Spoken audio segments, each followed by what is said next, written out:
Ethok Paredes steps in the plate. It's a 1-2 count, Blummer. He's using the new Torpedo bat. It's a fastball in, deep drive to left field. That ball's gone. Ethok planned the Paredes.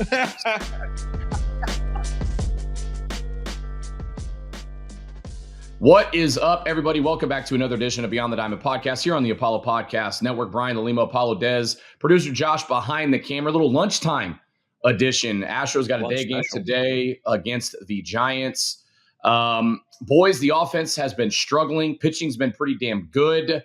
Let's dive right into it. I think the biggest thing that we've talked about, obviously in our group chat, obviously off air, off camera, and things like that. This offense, man, you're seeing some struggles that we're really not used to. Yeah, but let's just lead off with this. Wilson Contreras 0 for 19. Carlos Correa 0 for 17. Dylan Cruz 0 for 15. Rafael Devers 0 for 19. Francisco Lindor 1 for 15. Marcus Semien 2 for 24. Luis Arraez 2 for 23. Byron Buxton 2 for 17. And then you finally hit the first Astro with Christian Walker at 3 and 20. There's 17 other people in front of him. There's a bunch of fan bases having the same conversation right now, and it's going to be okay. Yeah. It's going to be okay. It's 20. It's a 20 at-bat sample size. There's going to be 480 more at-bats. I'm not worried. What's Luis Arraez's again? Say his stats again. I'm on page 2 right now, so let me go. Max Muncy 2 for 21. Josh Bell 1 for 19.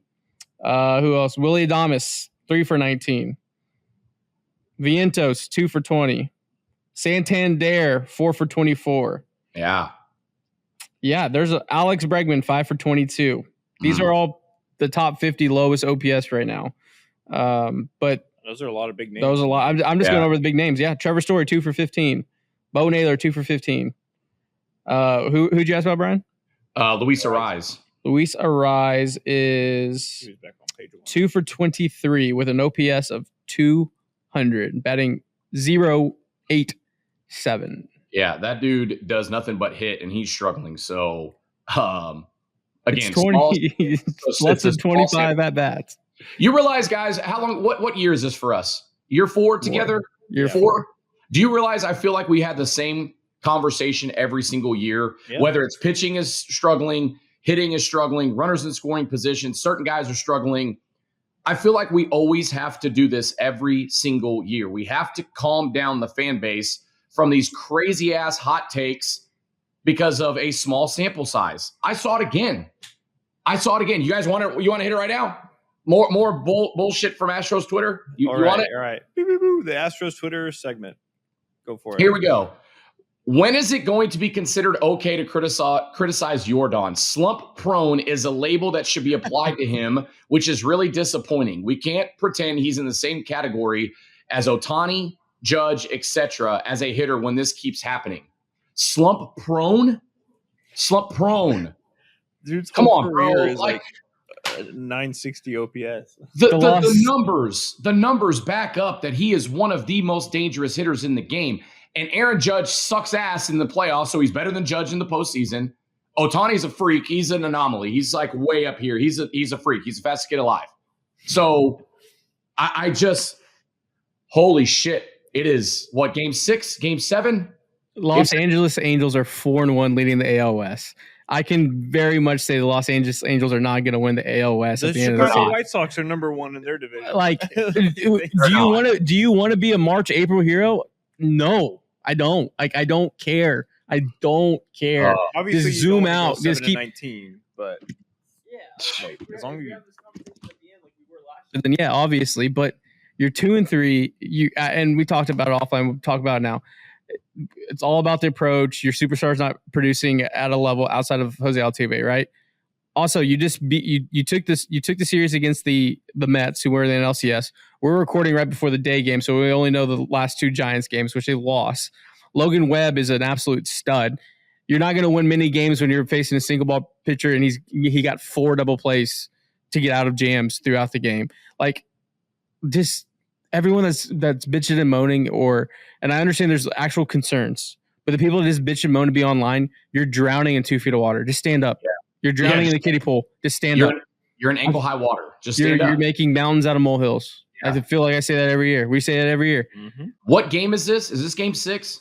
Yes. Game 6. Okay, so game 6 last year, Yordan Alvarez was hitting 125 with an OPS of 347. And ended with like a 970 OPS. Yeah, 35 He ended the season with a 308 average and a 959 OPS with 35 bombs. And he was one of the only guys in the playoffs in that short series to hit well. Yordan's going to be fine. He's one of the best hitters in the game year in and year out. As long as that dude is healthy and in the lineup, the Astros are going to have a chance. Early struggles. Every big leaguer. How do you think Chris Walker feels? Yeah, dude. Like, come on, bro. Like, this is baseball. It's 162 games. It's a marathon. We say this every fucking year, man. And you'd think that we would get it. But these casuals, dude, it's like, God bless America. Shut the fuck up. It's also the fact that, like, I'll give you an out. I'll give everyone that wants to complain an out for Yordan. Maybe he should be playing left field a lot more. He's talked about it. He's talked about it over the last 4 or 5 years. He feels like he's a better hitter when he's playing left field and he's engaged. I've never seen him that frustrated at the plate. Last night we were watching I guess that was the Tuesday night game on April 1st. I've never seen him visibly upset going 0 for 4. Like, he was sitting there just like, you could tell it was on his face and he was frustrated. Yeah. Saying that, if that's what you wanted to complain and hang your hat on, okay, I'm like, okay, that's a fair baseball conversation and topic we can have. Is Yordan Alvarez a better hitter when he's in left field? Yeah, probably. When he's engaged, it's tough to DH. Look at Rafi Devers. He's going through it over, right? First time he's in his career, he's a perma DH. He's not playing the field. He's 0 for 19. So, yeah, it takes a little time, but, like, to sit there and go online to just complain, you're drowning in 2 feet of water. Mm-hmm. And also, if you want to complain, if you're going to complain, you can also praise this pitching staff is legit. Yeah. We went first time through the rotation. I think the ERA is under 3. It's a 2. It's like barely over a 2 right now. Absolute legit. And the bullpen pieces that were question marks, first time through a rotation, not bad at all. Okert looked great. Scott had a good outing yesterday. King looks phenomenal. Obviously, Hader and Abreu, but like, it's one time through. What if it was the other way? The Astros are scoring 12 runs a game, but we're getting up 13 because of the pitching. That would be a lot more concerning. Yeah. So I'm just So through the first 4 games, the pitching 2.75 ERA, and that's with the starters. That's what I was talking about, barely over 2. The starters have a 2.25 ERA, 18 walks, 37 strikeouts, and 36 innings. That's pretty damn good. Offense, not so good. What happened? Christian Campbell to sign an 8-year extension with the Red Sox. Damn, everybody's getting extended. Wow. That's after Jackson Merrill this morning getting a 10-year deal. Wow, locking up players young. What a concept. What a concept. Oh, we're going to let Hunter Brown walk and Yiner walk and Pena walk. And it's a cycle, man. It's the same cycle we see every single freaking time, dude. You get really good, talented players. They milk as much as they can, maybe an extension here, maybe an extension there. But at the end of the day, the top players for the Astros are going to come up. They're going to serve their 5 or 6 years here. And like I said, maybe get an extension, and then they're going to walk and they're going to sign big time freaking paychecks or get big time contracts. Look what Kyle Tucker's doing. 4 straight home runs in 4 straight games. Come on, dog. Like, he's going to get his 450. It was pretty funny, him hitting another home run and the graphic dropping the Astros lost and Tucker hitting a home run at the same exact time. I was like, all right, that's enough for me. I'm going to go to bed. I'm going to go fight these sleep demons that I've been fighting. Yeah. Tucker has 4 home runs. The Astros have 2. Nice. Hey, I think another thing real quick on Yordan Alvarez. So this has been a conversation when I was at the radio station. Like, we had this all the time. Me and Salisbury were always on the same page. And I know we talked about it as well here on Beyond the Diamond. As a left fielder in his career, Yordan Alvarez, 199 at-bats, 64 hits, 9 doubles, 13 bombs. He's got an average of 322, an OPS of 954. As a DH, 353 at-bats, 300 batting average, and an OPS of 962. So should he play more left? Oh, and 22 bombs, by the way, compared to 13. Should he play more left? Should he DH? He's talked about it himself. He likes playing left field. And then as we came into the season, oh, by the way, we're going to put Jose Altuve because Joe Espada told us as media members, hey, I don't want Yordan out in left field. So for me, if the big man himself is saying he wants to play more outfield and likes playing more outfield, I think there's something there. Now, the numbers, I mean, you can look at the numbers and take them for what you will. Batting average is higher. OPS is a little bit lower by a couple of points. Home runs are less, so forth and so on. There's obviously more at-bats as a DH, so you see the numbers are a little bit elevated compared to left field. But DHing at the big league level, I could not imagine being a DH. I'd be so bored. Dude, I'd be so bored. I DH'd in college. And again, I didn't play anywhere close to this level.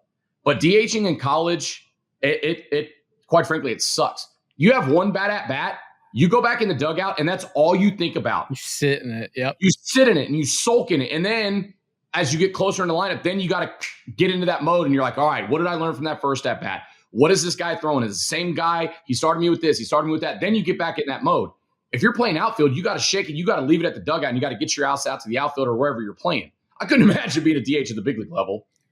Yeah, and I think that's what's going to keep Mr. Walker kind of grounded a little bit because he's kind of snake bit. I know we talked about it and once again, the topic of conversation online is so exhausting. He's not Jose Abreu. I think it's absolutely asinine that we have to mention that. What the fuck are we doing? The fact that is the lowest hanging fruit for people to latch on is so parasitical that it drives me insane because good you like word. that word? Yeah, that's a good I one. I just made it up. That's pretty good. I think I just add parasitical to parasite. I think it's a word though. Parasitical. Yeah. I don't know, man. It sounds like a real word. Yeah. But he's smacking the ball all over the place. It's just not touching grass. And that's baseball. That's it's a game of failure. You're going to fail 7 out of 10 times. And yeah, he's snake bit right now. I have liked seeing what Paredes has done. Cam has shown that he can hit and compete. I think the only time Cam Smith has looked overmatched was against Rogers last night, where the submarine was pretty filthy. I think everyone that he faced last night was filth. That was kind of hey, welcome to the big leagues. Welcome to the show, kid. Yeah, welcome to the show. Like that was a welcome to the show moment for him. So shout out pretty nasty. Victor Caratini, the best pitch hitter in baseball. Coming up again. Just easy, making it look easy. 6 million well spent. I've never said anything bad about him ever. You are so full of shit. 6 million well spent. What did you just say in the group text the other night? I just think you could allocate it to funds. Yeah, I was off the record. Yeah, it is off the record. You're right. No, it was Caratini could smack the ball. Yeah. Also, it's gonna come together. Like I'm not worried. We're fine. Yeah, I think. Yeah, man, I think there's a couple things here. I think you're seeing a lineup where your stars aren't performing yet. I think the matchups, like we talked about before we started this episode, the matchups have not been great for the Astros. And then also, I think me personally, like we made so much about the lack of runners in scoring position or the lack of execution with runners in scoring position last year. So then this year, coming into spring training, the approach was starting to change from a philosophy perspective for the entire club, the entire offense. Hey, see more pitches. Try to work the counts more. And you saw that in the first series. And you saw guys like Paredes. You see, obviously, Altuve's swinging it well. Walker's been banging baseballs around, not finding grass, like you said, Des. But I think there's some guys that are trying to adjust to this type of mindset and this type of approach. And I think it's affecting them. I think it's going to take a little bit. I bet some guys aren't feeling comfortable in the box. Plus, it's only game 6 today, as we do this today. Hitting is always behind pitching. So you're going to see the offense start to click and start to gel, and guys are going to have to come accustomed to maybe seeing more pitches when in the past they've been a little more aggressive. So I think there's that. And then also from the fan base perspective, misery loves company. We know that. Everybody wants to continue to talk about the lack of production with guys and runners in scoring position. I see it every single time. Every time that the Astros ground into a double play. Same concerns from last year. Fire Cintron. Fire Snitker. Why are we doing this? Why are we doing that? I will admit, if the offense continues to struggle, someone's going to have to be held accountable, and it's going to be the hitting coaches, I would assume. But to say all of this in game 6 is crazy to me. It's no different than like if the Astros started white hot and like the Dodgers, right? 7-0.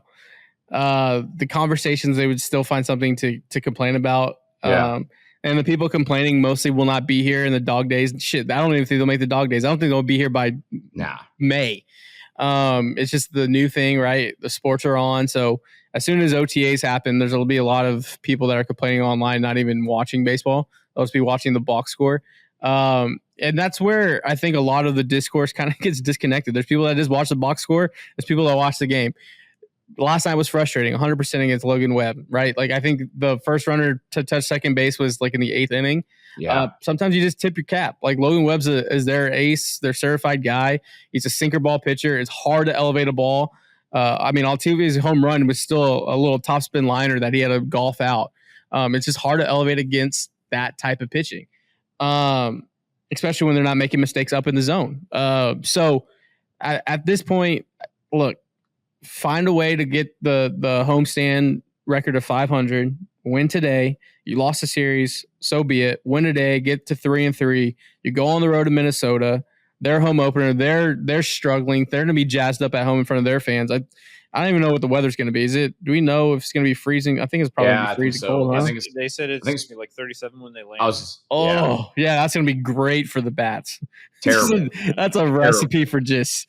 Okay, everyone tuning in. You've been Misery Loves Company. You're going to have a ton of company this weekend because if it's 30 degrees. Hey, they got a day game. It's all day game, so that's good at least. So it's not like cold nights. So it'll be hopefully a little better. Here's a little tidbit for you real quick. The Astros have scored 9 runs in its first 5 games, and they have 4 extra base hits in 166 plate appearances. You know what? Hot take. Yeah. They score 15 runs this weekend series. In the cold? In the cold. Good. Tomorrow, high of 43, low of 30. Friday, high of 48, low of 34. Saturday, high of 47, low of 28. Sunday, high of 44, low of 24. Ugh.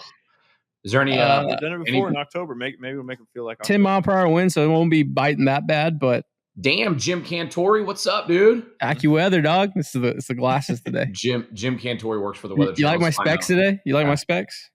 Hey, is there going to be any precipitation in Minneapolis this weekend? Because like when it gets cold enough, and there's rain, and that's a good callback. That's what we call a callback in the league. Snow can happen. Snow can happen. You ever told that story publicly or no? No, in person we have. Yeah, like, you want to tell the audience or just keep it off record? We'll tell them after. Well, you know what? We'll tell them on Sunday after the weather. Oh, there you go. Yeah. After the weather. That's what we call a tease. In the business? So we call it tease in the business. Yeah. In the business, man. Weird weekend series Thursday and then Saturday, Sunday. We have Friday off? Yeah. Again? Yeah. Damn. It's a weird week. I think that's also a lot of this is just getting back into I think once they get into the season, you have your normal, Friday, Saturday, Sunday game, off Monday, Tuesday, Wednesday, Thursday, playing a normal series. You have it's April 2nd. Yeah. You have Brown versus Ryan. You have Arrighetti versus Ober, and then you have Blanco versus Paddock. Hey, do you guys think as the Astros get ready to head to Minneapolis, do you think they will make a stop to get some torpedo bats?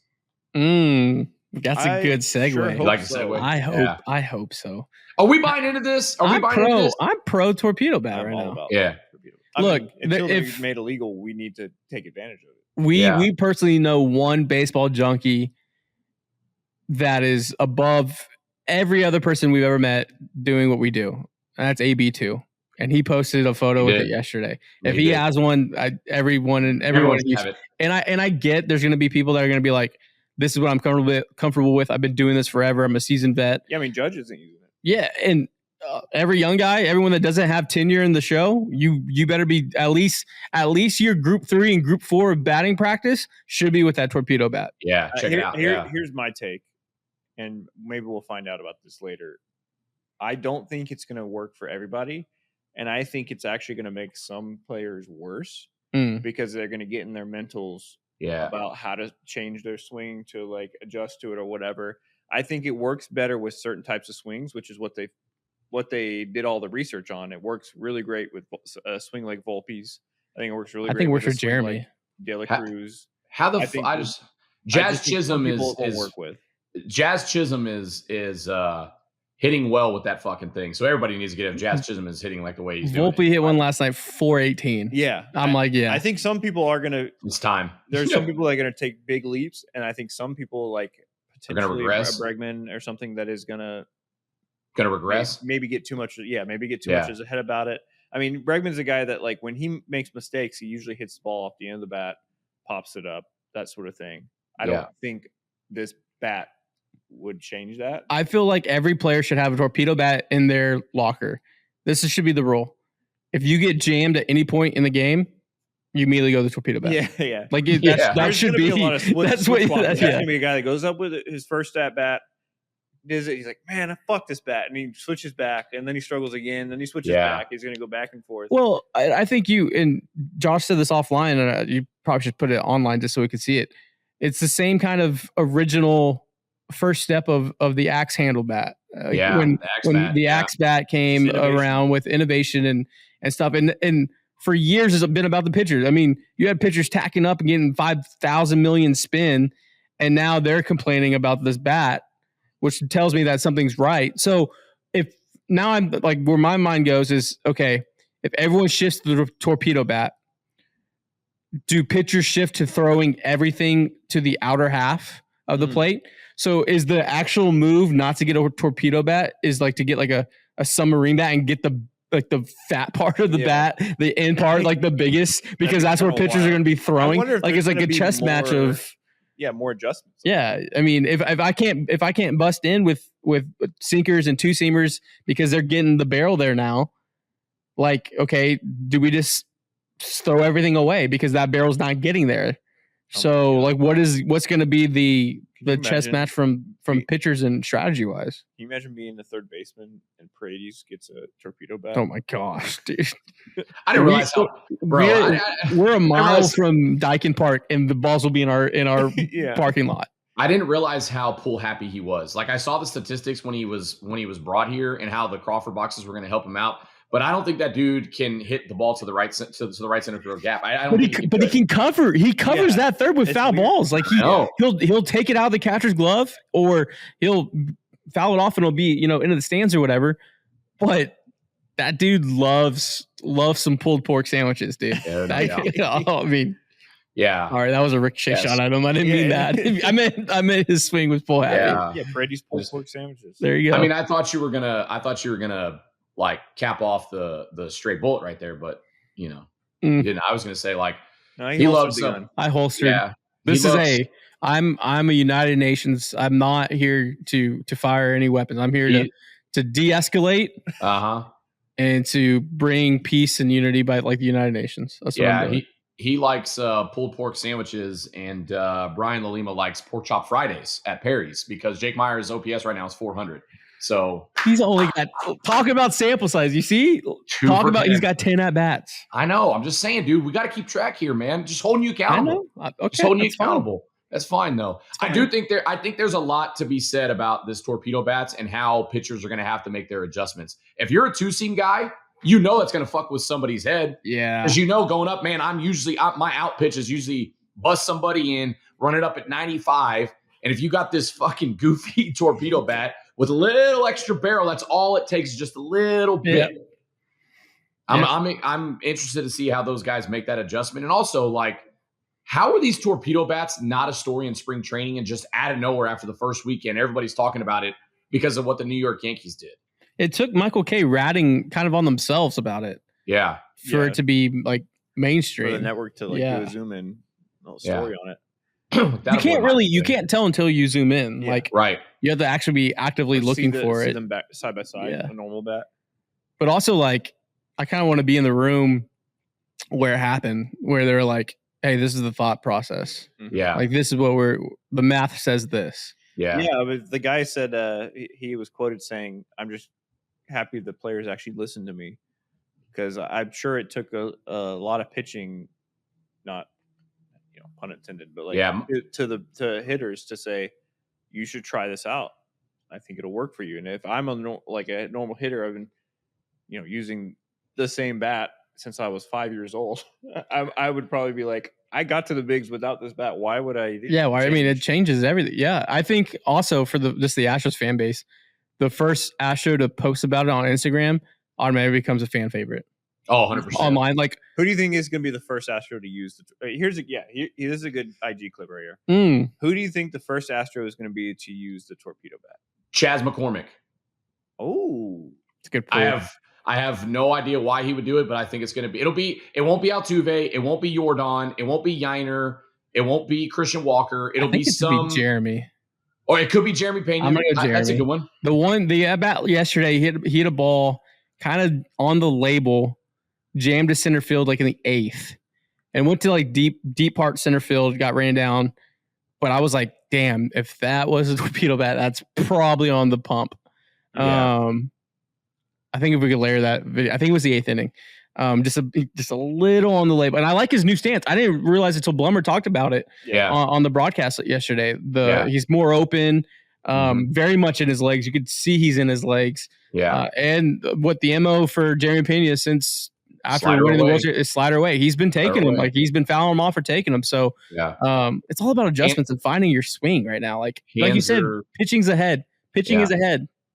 Yeah, hands for Jeremy Pena are much more quiet too over the last 2 seasons. You've seen that adjustment. Yeah. But yeah, Blummer did do a good analysis on that. I noticed it in some of his spring training at bats. I was like, oh man, he's a little more open, and the hands are even more quiet. So I would say, I don't know, Jeremy Pena is a good one. I think Chas McCormick, maybe even Jake Myers.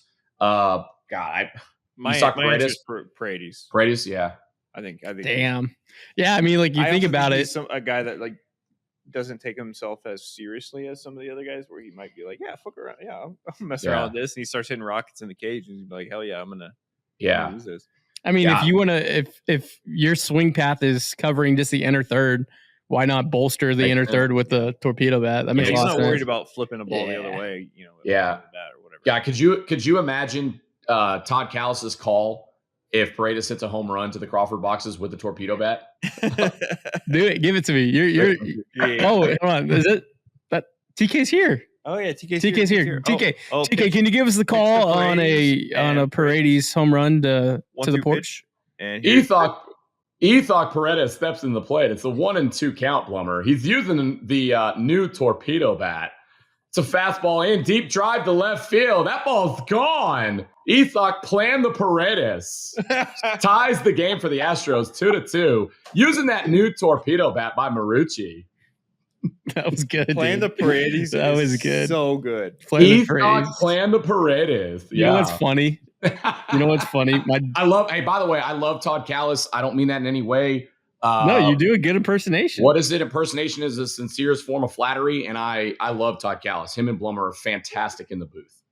My pops today, or last Friday episode. He's talking about his dad, Josh. Just FYI. Whenever Paredes goes off, you should make a shirt saying "Call the mayor, lock down Louisiana Street. It's Paredes time." Oh, wow. So you guys, you and Pops are on the same path right there. It is, man. Playing the Paredes. I think that's actually yeah. It's crazy though to think about. It's crazy to think about the whole call the mayor, lock down block off Louisiana Street, playing the parades, because I said that like 3 years ago, and Des has been stealing it. That's outrageous. This is stolen valor. I said it in the dungeon. No. I said it. Yes, I did. No, Josh was there. Stolen valor. Josh was there. It's crazy, man. Stolen valor. It's crazy. Speaking of stolen valor, why don't you head over to your local grocery store and steal yourself a good deal with some Zing Zang. You Zang, I Zing, boom. Right there behind Dez, over his shoulder, right there. Yeah, there it is. What a segue. Steal yourself a good deal. Zing Zang, Bloody Mary Steal yourself. Mix. Whenever you're feeling down and out, get you an amazing Bloody Mary Mix with premium vodka. There you go. Not advocate for theft. No. Please pay market price. please at your local HEB or Specs. Please pay your market price for your Zing Zang. How about stealing a deal? No, steal the deal. Like take advantage of the deal. This deal is a steal. This deal is a steal. Zing Zang. Bloody Mary Mix. There, that's better. Michelada Mix. And when you're tired, get the authentic Michelada Mix. You want to spice up your life, like the Astros need to spice up their OPS. Put a little of this on the offense. Dude, that's good. That's a good one. Yeah. If we hit like 5 home runs, you can just have me just saying that on the graphic. Yeah, dude. That's good, man. But when he's feeling sassy, I'm feeling saucy. So I'm gonna head over to Big City Wings and get some new sauces. New tahini spice wings, new Parmesan Gold flavor wings. Yeah. You're a big burger guy, so you're gonna lock in on today's Burger Wednesday, or this will be on Thursday. So 2 for. We're rolling, dude. You need to get out on the golf course and hit some golf balls. Kobe Stevens Golf Apparel, KobeStevens.com. They got a Framber type goated collared shirt, KobeStevens.com. There it is. There it is. Right. That's our best. That's our fastball. There it is, man. There's our fastball. All right. Jake the Rake. He's gonna. Did he just put the rake in the camera? He did. Last time we had. He's not even playing today. He's just in. He's gonna pinch hit a bomb. You know what I'm saying?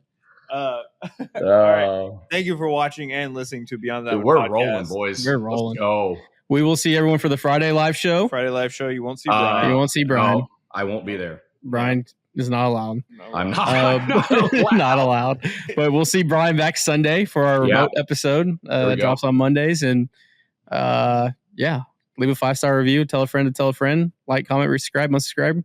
Resubscribe again. I got my 10U baseball practice tonight. I swear, if one of these 10U kids shows up with a drop 10 torpedo wood bat, I'm kicking them out of practice. You run them. You run them. Did you see that post that they found an old torpedo bat in a shed? Like somebody had done this years ago. It was like an aluminum bat called a torpedo bat, and it was shaped like that. Really? Yeah. Yeah. So when I was looking up torpedo bats last night after that offensive struggle, I just wanted to like look and see like who's manufacturing. Everyone's doing it. One of the first ones I found was an aluminum torpedo bat, and I was like, "Is this fake?" So that checks out, Josh. I saw it, and I saw that people like these manufacturers are trying to do it. I was like, "Damn, dude, these are." And you know what it's going to do? It's going to infiltrate into the youth circuit, and dude, parents are going to be spending so much money to buy their little Johnny a drop 10 31-21 torpedo Marucci bat. Look at it. It's an old Easton bat. Dude, oh, damn. Torpedo. Well, if you think about it, it's almost like the shorthand, top hand, backhand, fat bats. Yeah. Right? Yeah. The old training type bats. Yeah, that's what it is. But I do think it's going to infiltrate your youth league because they're already wearing sliding gloves. What 10-year-old needs to wear sliding gloves? Yeah, they have like the ice cone. Yeah, cone sliding gloves. Guys, y'all really have no idea how. I mean, Josh, you do because you've been out and take pictures and videos and stuff. But Des, like, if you ever want to come and he's doing that as contract work. He's not doing that. Let's preface, he's doing that for work. Yeah, my bad. Yeah. Yeah, you're not doing it. He's not doing it for the love of the game. He's doing it for contract work.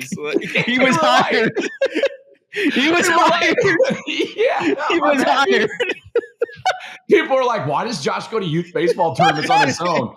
He's a contract worker. He makes money for organizations to take pictures of baseball players. Let's end this episode. Let's get out of here. Let's go. We'll see y'all later. We'll see you at the ballpark. Peace. Love you guys.